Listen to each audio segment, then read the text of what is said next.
Skeleton के एक साल बाद कौन आया? श्वान। 1839 में ये जूलॉजिस्ट था। ये क्या बोला? ऑल एनिमल्स आर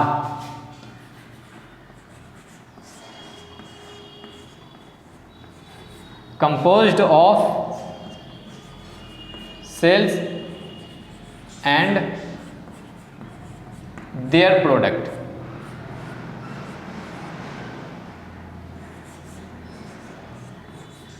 जितने भी एनिमल हैं, हम आप सब किस चीज से मिलके बने हुए? सेल से, क्योंकि सेल क्या है? लाइफ की यूनिट है। तो ये बोला all animals are composed of cells and their product. जितने भी एनिमल है, प्लांट्स है, वो सब किस चीज से मिलके बने होते हैं? सेल से। और उनसे जो आने वाला प्लांट होगा वो भी किस चीज का होगा? सेल ही का होगा। लेकिन एक क्वेश्चन यहाँ पे पूछे जाएंगे कि स्केलेटन ओनली प्लांट्स पे काम किया था, लेकिन श्वान प्लांट्स पे भी काम किया था और एनिमल पे भी काम किया था। दोनों मिलके सेल थ्योरी दिया। Skeleton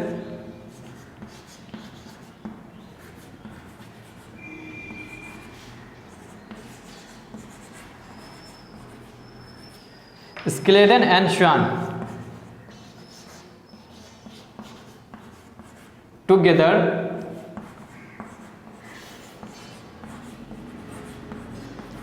formulated cell theory. Cell theory कौन दिया था? स्केलेटन और श्वान दोनों मिलकर। और उसके बाद एक साइंटिस्ट आया, लेकिन ये दोनों का ड्रॉबैक क्या था? ये चीज़ नहीं बता पाया कि नया सेल कैसे बनेगा। उसके बाद इसका ड्रॉबैक यही था कि नया सेल कैसे बनेगा वो नहीं बता पाया था। उसके बाद एक साइंटिस्ट आया, Rudolf virtue.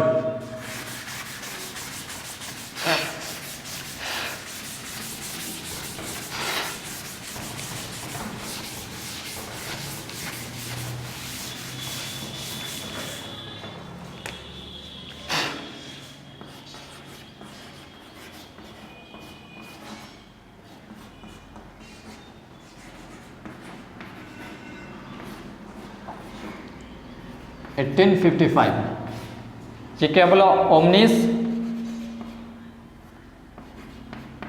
Omnis सेलुला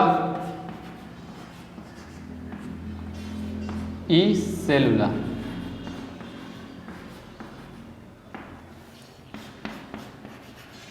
new cell arise from pre-existing life। pre-existing life. नया सेल जो है वो कैसे बनेंगे? पुराना ही सेल से बनेंगे। न्यू ऑर्गेनिज्म कैसे बनेंगे? पुराने ही ऑर्गेनिज्म से बनेंगे। तो ये रडोल्फ वर्चू कब आया? 1855 में। वो बोला ओमनी सेलुला ई सेलुला, मतलब कि न्यू सेल जो है वो कैसे बनेगा? न्यू सेल पुराना ही सेल से बनेगा। या तो वो रिप्रोडक्शन से बनेगा या तो वो सेल डिवीजन करके बनेगा। उसके बाद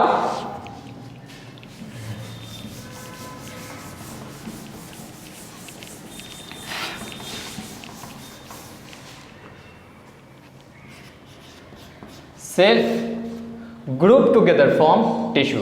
एक जैसा सेल, जैसे हम लोग जर्म लेयर पढ़ते हैं, एक्टोडर्म, मेसोडर्म, इंडोडर्म। तो जो एक्टोडर्म से टोटल सेल 10 से 12, 14 मिल के वो क्या बनाएंगे? टिश्यू बनाएंगे। लेकिन सभी 10 जो 12 है सेल वो एक ही जर्म लेयर से बनना होना चाहिए। जैसे एक्टोडर्म से है तो एक्टोडर्म से ही बनेगा। तो cell group together form tissue, और tissue group together form tissue system.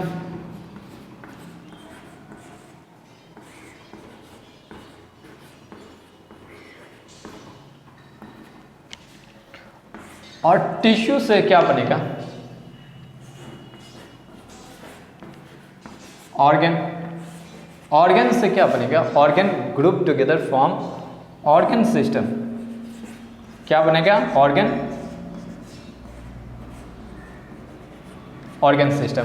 और ऑर्गन सिस्टम से क्या बनता है? एक बॉडी बनेगा। या फिर इसी को हम लोग क्या बोलते हैं, ऑर्गेनिज्म, या फिर इसी को हम लोग क्या बोलते हैं, इंडिविजुअल।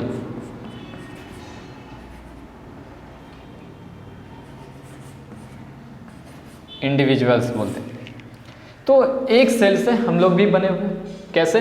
एक जाइगोट है और जाइगोट में क्रोमोसोम नंबर कितना होता है, 46।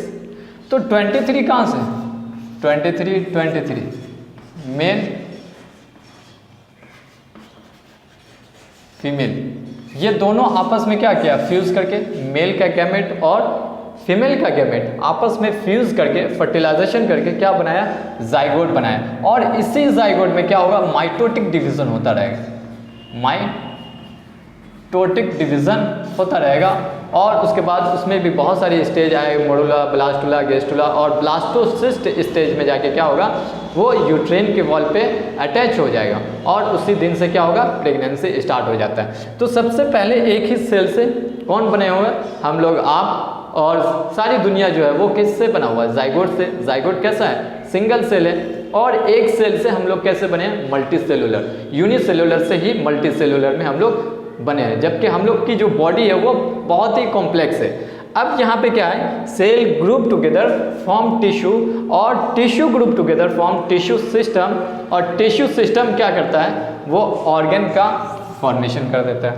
और ऑर्गन सिस्टम क्या कर देता है, ऑर्गन मिल के आपस में एक दूसरे ऑर्गन में क्या क्या हो जाएगा, हार्ट्स हो जाएगा, हार्ट्स हो जाएगा, किडनी हो जाएगा, लंग्स हो जाएगा। ये सब क्या है, ऑर्गन्स हैं। तो ये सब ऑर्गन आपस में मिलके क्या बना देता है, ऑर्गन सिस्टम, और उसके बाद एक नई बॉडी बनती है। लेकिन अब ये तो एनिमल के केस में ऑर्गन सिस्टम लेवल तक हम लोग में क्या है कि किस तरीके का ऑर्गेनाइजेशन होता है, ऑर्गन सिस्टम लेवल का ऑर्गेनाइजेशन होता है। जबकि यहीं पे एक क्वेश्चन बनता है कि प्लांट में किस तरीके का ऑर्गेनाइजेशन होता है। तो प्लांट में सिर्फ और सिर्फ कैसा होता है, ऑर्गन लेवल का ऑर्गेनाइजेशन होता है। ऑर्गन लेवल का ऑर्गेनाइजेशन होता है, ऑर्गन लेवल का ऑर्गेनाइजेशन होता है प्लांट्स में। और ऑर्गन सिस्टम का ऑर्गेनाइजेशन किस में होगा, एनिमल्स। ऑर्गन लेवल का, ऑर्गन सिस्टम लेवल का ऑर्गेनाइजेशन। अब प्लांट में क्या क्या ऑर्गन होगा, जिस तरीके से ह्यूमन में हार्ट्स होता है, किडनी होता है, लंग्स होता है, बहुत सारी चीज़ें होती है। उसके अलावा क्या है, ऑर्गन लेवल का प्लांट्स में क्या क्या हो सकता है, रूट्स हो सकता है, रूट्स भी एक ऑर्गन है। स्टेम्स भी एक ऑर्गन है। उसके बाद क्या है, लीव्स भी एक ऑर्गन है। तो लीव्स, रूट्स, स्टेम, ये क्या है प्लांट में, और प्लांट में यही सिस्टम ऑर्गन लेवल ही का ऑर्गेनाइजेशन होता है। तो रूट, स्टेम और लीव्स के बाद ही क्या होता है, फ्लावर वगैरह आता है। जो भी प्लांट्स में रिप्रोडक्टिव स्ट्रक्चर्स जो होता है प्लांट्स में, वो क्या होता है, फ्लावर होता है। जिस भी प्लांट में फ्लावर होगा तो ये फर्टिलाइजेशन होगा, क्रॉसिंग होगा, और क्रॉसिंग होने की वजह से क्या होगा, क्रॉस पॉलिनेशन होगा, सेल्फ पॉलिनेशन होगा। उसकी वजह से क्या होगा कि जब एंथर स्टिग्मा पे जाके अटैच करेगा, उसकी वजह से एंथर जो है वहाँ पे पॉलन ग्रेन का डिपॉजिट हो जाएगा। लेकिन उससे पहले क्या है कि ऑर्गन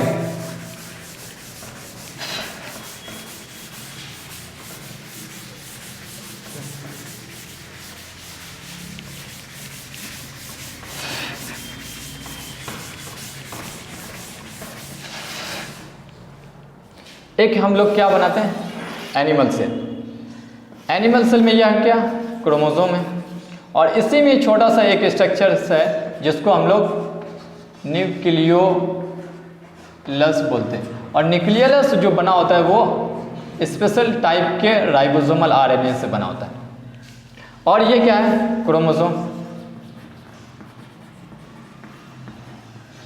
क्रोमोसोम्स। और ये क्या है, साइटोप्लाज्म।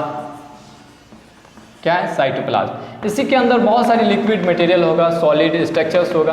तो लिक्विड पार्ट जो होगा साइटोप्लाज्म का, लिक्विड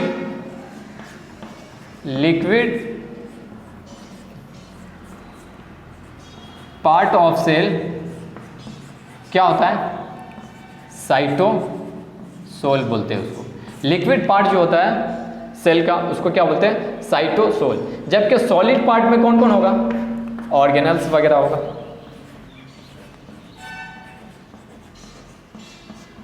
ऑर्गेनल्स वगैरह होगा। तो और ये सेल मेम्ब्रेन बोलते हैं और इसको क्या बोलेंगे?